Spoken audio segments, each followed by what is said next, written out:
Après plus de 40 ans de recherche dans la conception de transducteurs et de 20 ans d'innovation dans le développement de moniteurs de studio, aujourd'hui, Focal Pro introduit un niveau de gamme Utopia et fait son entrée dans le domaine des écoutes main. Les enceintes Utopia Main 112 et Utopia Main 212.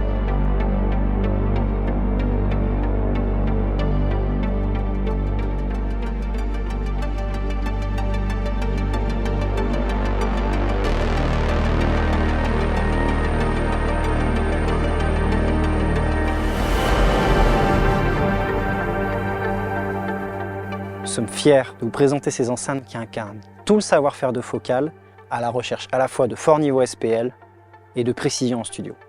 L'objectif du projet était clair, redéfinir le paysage des écoutes principales sans se poser de limites. On n'a pas amené une ou deux innovations, on prend tout et on fait tout encore mieux. La difficulté de cet ampli, c'était comment obtenir une puissance très élevée. L'ampli 212 est capable de délivrer plus de 1500 watts en continu, tout en ayant une distorsion très faible, un niveau de bruit très faible, d'intermodulation très faible, etc., etc. 4 amplis, un ampli classe D de 1000 watts pour les woofers, 2 amplis classe H mode courant de 180 watts pour les médiums et un autre ampli classe H mode courant de 140 watts pour les tweeters. Un classe H, l'alimentation dépend du niveau de sortie. Au fur et à mesure que vous montez en niveau, l'alimentation augmente, ce qui nous permet d'avoir des transistors bien plus petits, donc qui montent beaucoup plus haut en fréquence, bien plus performants, bien plus linéaires, etc., etc. Même un haut-parleur comme Utopia qui a un taux de distorsion très faible, en mode courant, on l'a encore divisé par 2, voire des zones de fréquence par 3.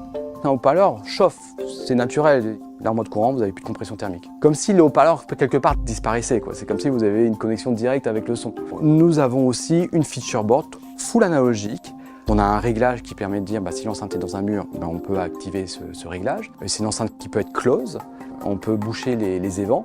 Et là aussi, vous avez des réglages qui permettent de boucher les évents. On sait aussi que le traitement acoustique est très important dans un studio d'enregistrement. Vous avez 2 paramètres EQ, full analogique, complètement paramétrables, si vous avez une petite résonance qui se traîne, etc., etc. Avec un objectif aussi ambitieux, il est hors de question de réutiliser des solutions existantes. Je vais vous présenter le nouveau haut-parleur de médium M que nous avons spécialement conçu pour Utopia Main. Pour le moteur, on est parti sur une toute nouvelle structure. Un moteur très puissant, très linéaire, très aéré, de façon à ne pas perturber l'onde acoustique à l'arrière du haut-parleur. Nous avons surdimensionné la bobine. On a un diamètre de 8 cm. Pour garantir une très grande tenue en puissance, un très bon maintien de la membrane, cette bobine est aussi très ajourée, de façon à garantir une transparence acoustique à l'arrière du haut-parleur. Nous avons choisi d'utiliser une membrane en forme de dôme inversé de type M. Pourquoi ce choix? Idéalement, une membrane de haut-parleur doit se déplacer en piston. Un piston parfait qui ne doit pas se déformer. Plus l'angle est élevé, plus le cône est profond, plus le cône va être rigide. L'onde émise par l'extérieur de la membrane va arriver avant l'onde émise par la partie interne du cône.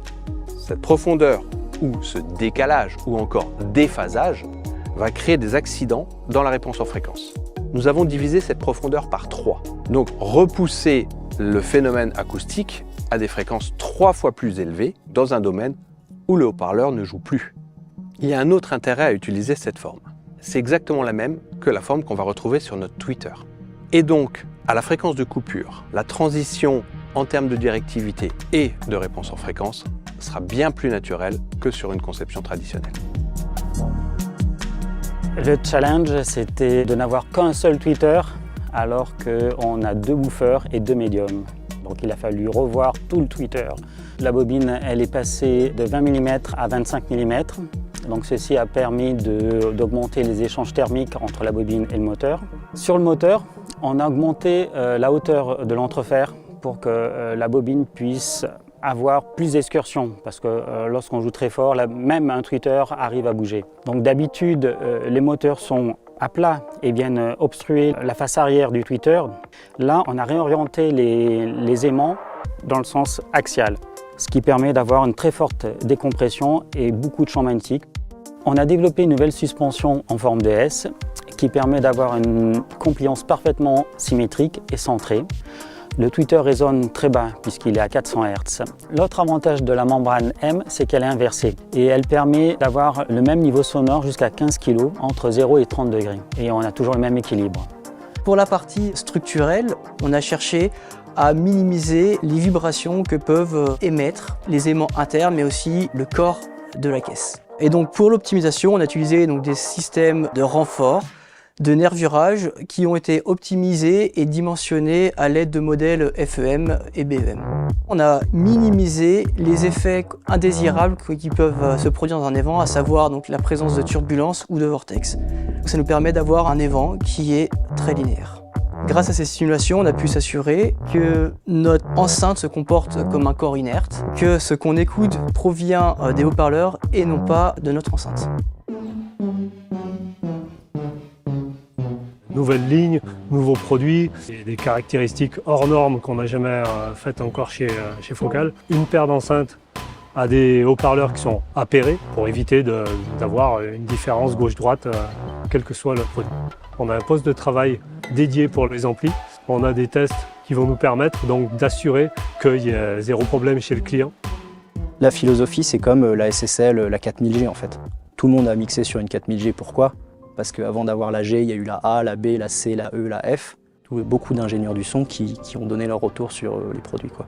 Dès le début, j'ai intégré en fait des ingé-sons français ou voire américains qui étaient de passage en France. Et l'objectif, c'était toujours de les faire venir, de récupérer leur retour, qui mixent dessus. Et pour vraiment finaliser cette partie-là, on a fait un peu le même procédé en bêta-test aux États-Unis. Et on est allé dans un gros studio, Blackbird Studio C. Et là, on a pris une dizaine d'ingé-sons très chevronnés. On avait au total 70 nominations Grammy Awards, quoi. Et ils sont tous venus les uns après les autres pour justement avoir leur retour, faire le lien entre ce qu'on implémentait comme technologie et tout de suite comment on le sentait en termes d'avantages dans la façon de mixer en fait. Avoir une membrane rapide, avoir vraiment tous ces transients qui sont de plus en plus respectés en fait. Et c'est vraiment la philosophie d'avoir une membrane en M par exemple sur le médium.